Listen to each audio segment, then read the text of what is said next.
2020-2021 കാലഘട്ടത്തിൽ നമുക്കെല്ലാം അറിയാവുന്നതാണ്. നമ്മുടെ നാട്ടിൽ ഏറ്റവും കൂടുതൽ കാശുണ്ടാക്കിയത് കാനഡയിലേക്ക് ഒരു സ്റ്റുഡൻറ്റ് വിസയിലൊക്കെ ആൾക്കാരെ റിക്രൂട്ട് ചെയ്യുന്ന ഏജൻസികളായിരുന്നു. ഏകദേശം ലക്ഷക്കണക്കിന് ഡോളറിൻ്റെ ഒരു വരുമാനമാണ് പല ഏജൻസികളും കമ്മീഷൻ രൂപത്തിൽ നാട്ടിലൊക്കെ അവർ ഇരുന്നുകൊണ്ട് തന്നെ ആൾക്കാരെ വിട്ട് അവർ സമ്പാദിച്ചു കൂട്ടിയത്. എന്നാൽ ഈ 2025-26 കാലഘട്ടത്തിൽ നിൽക്കുമ്പോൾ യാതൊരു രീതിയിലും സ്റ്റുഡൻറ്റ് വിസയിലൊന്നും ആൾക്കാർ കാനഡയിലേക്ക് വരാത്തതുകൊണ്ട് തന്നെ ആ ഏജൻസികളൊന്നും കാശുണ്ടാക്കുന്നേയില്ല. കാനഡയിൽ തന്നെയുള്ള മറ്റൊരു വിഭാഗമാണ് ഇപ്പോൾ ഏറ്റവും കൂടുതൽ കാശുണ്ടാക്കുന്നത്. അന്ന് പറയുന്നത് ഇമിഗ്രേഷൻ കൺസൾട്ടൻസികളാണ്. അതായത് ഇപ്പം കാനഡയിൽ സ്റ്റുഡൻറ്റ് വിസയിലോ അല്ലെങ്കിൽ വർക്ക് പെർമിറ്റിലൊക്കെ നിൽക്കുന്ന ആൾക്കാർക്ക് എങ്ങനെയും കാനഡയിൽ ഒരു PR നേടണം എന്ന ആഗ്രഹത്തോടു കൂടിയാണ് പല സ്റ്റുഡൻസും അല്ലെങ്കിൽ പല ടെമ്പററി ഫോറിൻ വർക്കർ പ്രോഗ്രാമിൽ നിൽക്കുന്ന ആൾക്കാരൊക്കെ ഈ ഇമിഗ്രേഷൻ കൺസൾട്ടൻസികളൊക്കെ ആശ്രയിക്കുന്നത്.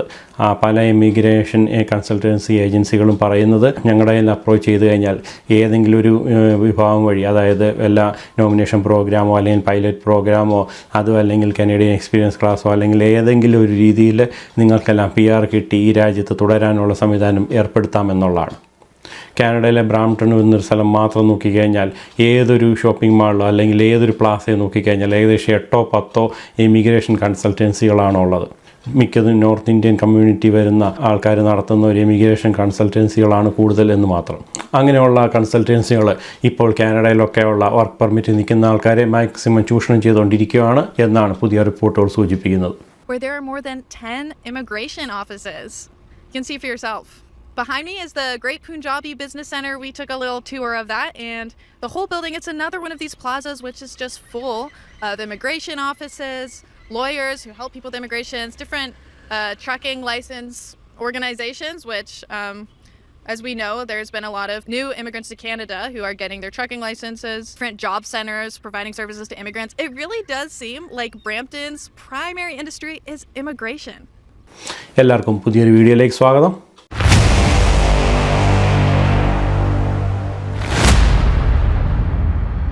ചൈനയിൽ നിന്ന് വന്നൊരു ഫാമിലി ഏകദേശം 40,000 കനേഡിയൻ ഡോളറാണ് അവർ ഒരു ഇമിഗ്രേഷൻ കൺസൾട്ടൻസിക്ക് വേണ്ടി സ്പെൻഡ് ചെയ്തത്. അതായത് അവർക്കൊരു പെർമനൻറ്റ് റെസിഡൻസി കിട്ടി കാനഡയിൽ തുടരാൻ വേണ്ടി.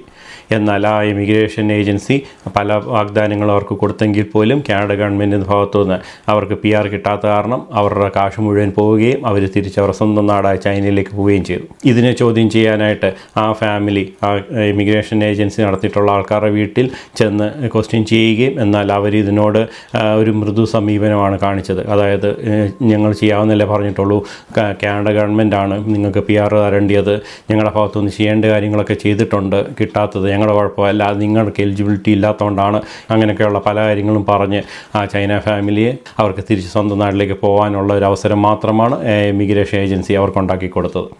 ഇതേപോലെ 100 കണക്കിന് ഇമിഗ്രേഷൻ ഏജൻസികളാണ് പല ആൾക്കാരെയും ഇതുപോലെ തന്നെ കാനഡയിലെ ഒരു PR തരാം അല്ലെങ്കിൽ ഞങ്ങളുടെ അടുത്ത് വന്ന് അപ്രോച്ച് ചെയ്ത് കഴിഞ്ഞാൽ നിങ്ങൾക്ക് ഉണ്ടാകുന്ന ഏതൊരു ചെറിയ ലൂപ്പ് ഹോൾസ് വഴിയും നിങ്ങൾക്കൊരു കാനഡ പെർമനൻറ്റ് റെസിഡൻസി കിട്ടാനുള്ള കാര്യങ്ങൾ ഞങ്ങൾ ചെയ്തു തരാം എന്ന് പറഞ്ഞ് അപ്രോച്ച് ചെയ്യുന്നത്. പലരും അതൊക്കെ കേട്ടിട്ട് ചെറിയ എമൗണ്ടൊക്കെ ആയിരിക്കും ആദ്യം കൊടുക്കുന്നത്. അങ്ങനെയൊക്കെ എമൗണ്ട് കൊടുത്ത് ഒരു പെർമനൻറ്റ് റെസിഡൻസി ഇന്നോ നാളെ വരും എന്നുള്ള രീതിയിൽ പലരും കാത്തിരിക്കുകയാണ് ചെയ്യുന്നത്. Financially devastated and heartbroken, that's not how Ting Ting Bao expected her Canadian dream to turn out.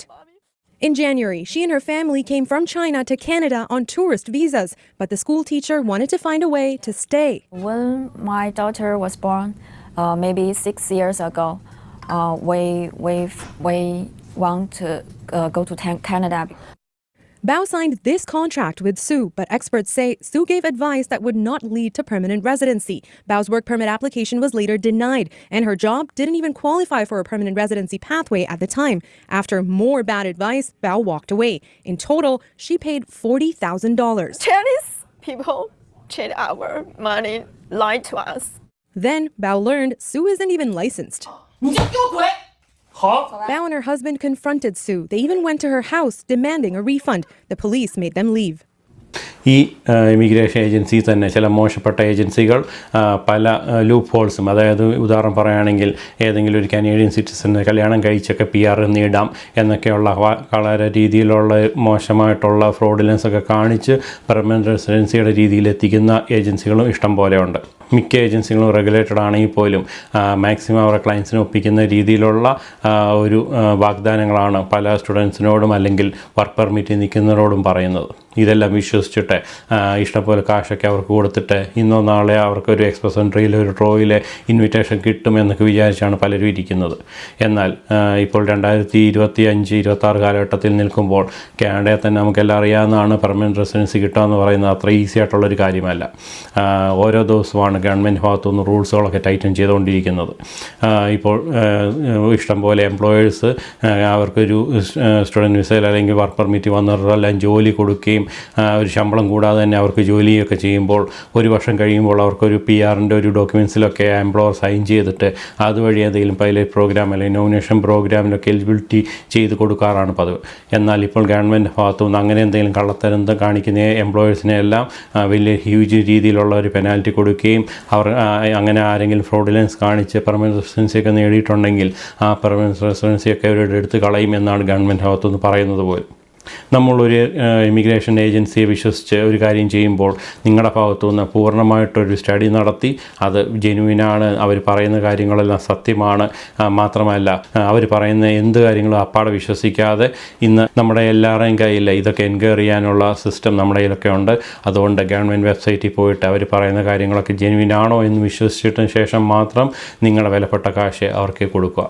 മാത്രമല്ല അവരേതെങ്കിലും തെറ്റായ രീതിയിൽ ഒരു ജോലിയിലൊക്കെ കയറി അങ്ങനെ എങ്ങനെയെങ്കിലും തട്ടിക്കൂട്ടൊരു PR-ന് വേണ്ടിയാണ് നടത്താൻ ശ്രമിക്കുന്നതെങ്കിൽ നിങ്ങൾ ആ ചതിക്കുഴിയിലൊന്നും വീഴാതെ നിങ്ങളുടെ ജെനുവിനായിട്ടുള്ള രീതിയിൽ കറക്റ്റ് വേയിൽ കൂടി മാത്രം പെർമനൻറ്റ് റെസിഡൻസി നേടുന്നതാണ് ഇന്നത്തെ കാലഘട്ടത്തിൽ.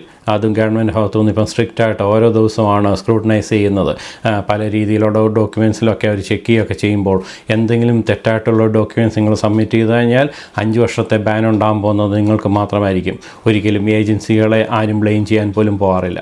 നമ്മളൊരു ഇമിഗ്രേഷൻ ഏജൻസിയെ ആദ്യമായിട്ട് അപ്രോച്ച് ചെയ്യുമ്പോൾ അവരാദ്യം തന്നെ നമ്മളുടെ ഒരു ഡോക്യുമെൻസിലൊക്കെ സൈൻ ചെയ്ത് മേടിക്കുകയാണ്. അതായത് നിങ്ങൾ കൊടുക്കുന്ന ഡോക്യുമെൻസ് എല്ലാം നിങ്ങളുടെ മാത്രം ഉത്തരവാദിത്വത്തിലും, അതായത് നിങ്ങൾ സത്യമായിട്ടുള്ള ഡോക്യുമെൻസ് ആണ് സബ്മിറ്റ് ചെയ്യുന്നത് എന്നൊക്കെ പറഞ്ഞിട്ടായിരിക്കും.